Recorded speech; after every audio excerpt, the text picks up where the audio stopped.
Hey everyone, LioConvoy here. Welcome back to my review series of the He-Man ThunderCats crossover comic. As promised, we're moving into issue 2 today. Last issue, it introduced the main players and their settings, as well as giving us the plots we'll be following. We left off where Skeletor turned Mumm-Ra to dust, after Mumm-Ra had stolen the Sword of Power from He-Man. So let's hop on to the synopsis for issue number 2.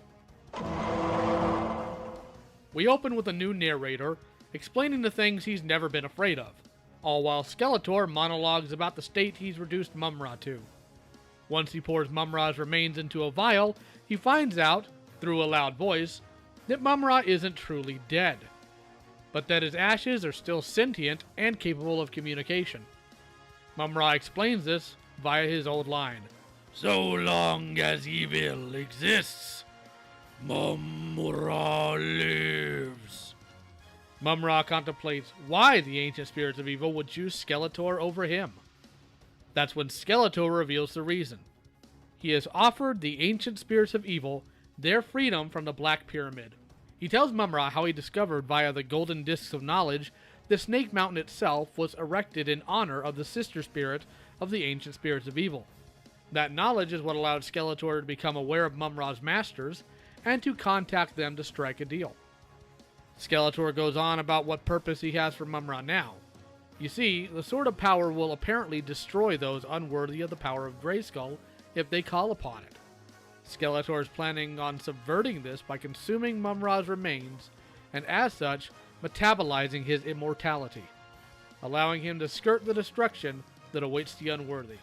Skeletor then laments the very existence of He-Man, while also stating that he is now nothing without his sword. All while the narrator goes on talking about himself, and that he doesn't want to be seen as a child. Back at the aftermath of He-Man's battle with Mumm-Ra, He-Man is tending to the now-conscious King Randor. Randor worries about the safety of his son Adam, and Cringer reassures him that the prince is safe. Suddenly, a portal opens behind them, revealing Evil Lyn, Skeletor's evil warriors, and the mutants. Slythe leads the charge with the combined two forces to try to take He-Man out, explaining that they teamed up due to Skeletor promising them wealth. Slythe also goes on to mock He-Man for the lack of his sword. However, He-Man has had enough and knocks them all away in a single burst.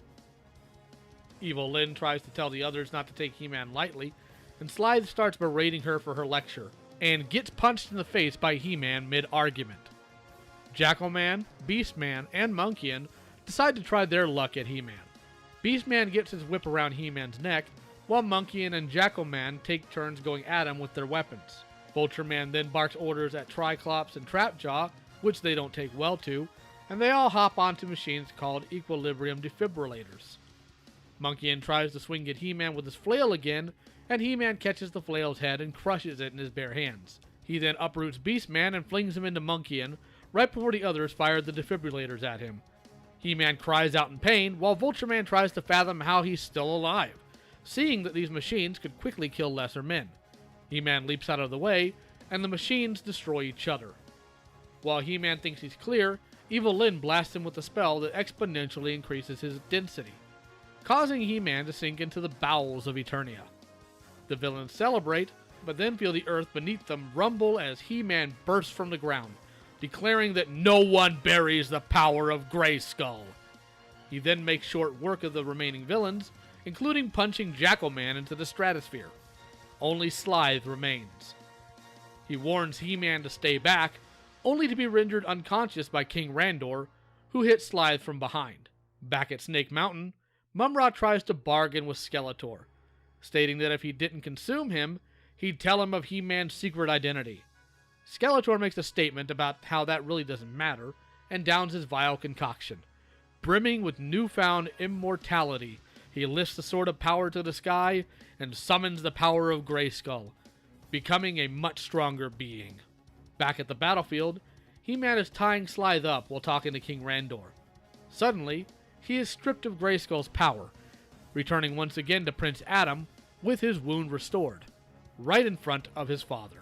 A shocked King Randor catches Adam as he falls, and cries out to him as Adam dies in his arms. We once again cut back to Snake Mountain, where an empowered Skeletor is reveling in his newfound strength, gleefully stating that he has no plans on making good on his promise to the ancient spirits of evil. Suddenly, the Thunder Tank crashes through the wall, and we see and hear a familiar sight. Thunder! Thunder! Thunder! ThunderCats! Ho! The ThunderCats have arrived, as we discover the issue's narrator was Lion-O. And that ends the synopsis for issue number 2. While this issue isn't as bad as the first one in terms of writing, the pacing is still way too fast. The narration isn't a gimmick that's utilized well, nor very cleverly. Relying on the villains to give exposition to tell the story as opposed to seeing it is a pain, but I suppose that's part of the course for comics industry as a whole.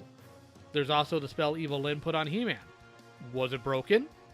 Did he just overpower it because reasons? For all the talking characters did in this, it's surprising what they didn't explain. There's also the back and forth between Vulture Man, Triclops, and Trapjaw. It's really not funny. I don't know why they'd put something like that in there. Calling Vulture Man Vulture Pants is just... There's Juvenile, and then there's Kid Wonder, and this is the former. I think the pacing and overall storytelling problems would have been fixed if this run wasn't so short. We have the exact same coloring and inking issues that we had with the last issue. I'll keep bringing it up as it's a consistent issue though. The fight scenes overall are actually pretty well done in terms of structure and pacing, though I suspect Freddy is left-handed, due to how many characters are drawn that way in this book series. Well, this is what most people wait for, I suppose. Firstly, drinking someone's remain is gross. Not even something I think Skeletor would do in general. However, that's not the biggest gripe by far. Number 1, the ancient spirits of evil are not tied to the pyramid. They've gone outside of it more than once to exert their own power. You have failed, Mumra, and now you must pay the price.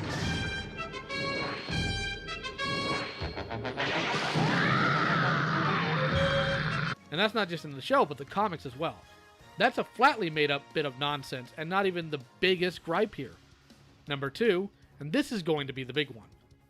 Shoehorning Snake Mountain into being part of the Ancient Spirits of Evil retroactively is absolute garbage. It shows that the writing team is so devoid of creativity that they can't even keep the two franchises from having a direct connection.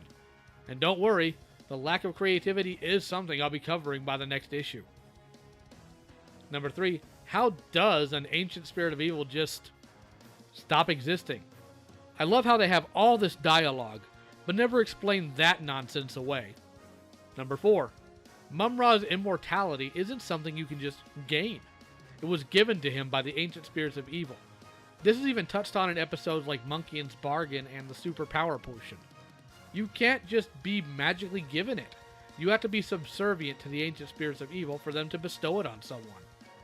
Number 5, where is this you have to be worthy or it'll kill you nonsense coming from when it comes to the power of Grayskull and the Sword of Power? The Sword of Omens has something akin to it, but not the Sword of Power. In the original mini-comic, Skeletor has no problem using the Power Sword, and even in the Filmation cartoon, there have been times where Skeletor has had access to the power of Grayskull, none of which have him dying. This is all clearly shoehorned. Number 6.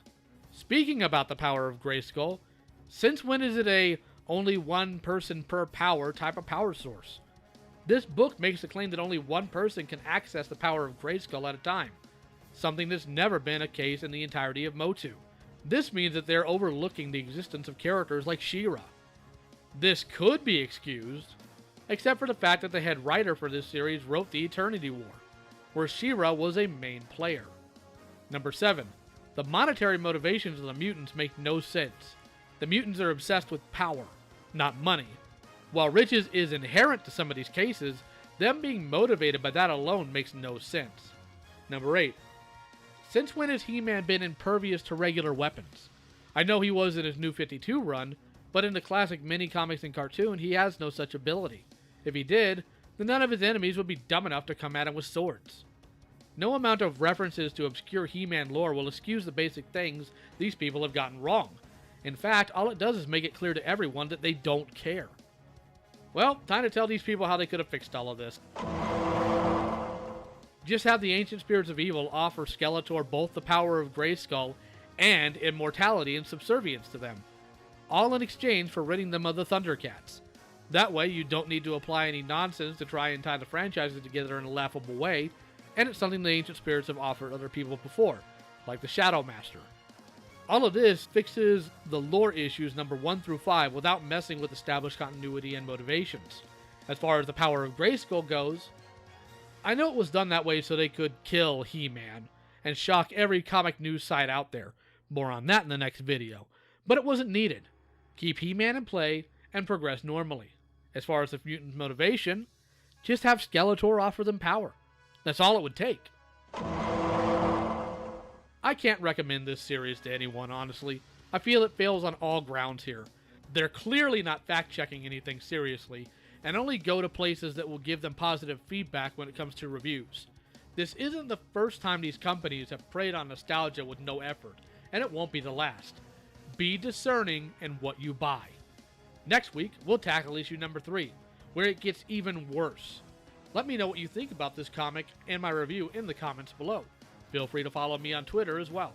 I'd like to thank my patrons Avis and MegaUmi. If you'd like to support my content, feel free to support me on Patreon for as low as $1. First person that comments on the first video I make after 1,000 subs will win the Loyal Subjects ThunderCats Commons. And no art feature this week. Seems like nobody had anything out there, but that's okay. If you have any ThunderCats or basic 80s art you'd like featured, reboot or otherwise, please put it up on Twitter or Tumblr with the hashtag LioFeatureMyArt. That's all for now. Join me next week as I tackle issue number 3. Take care.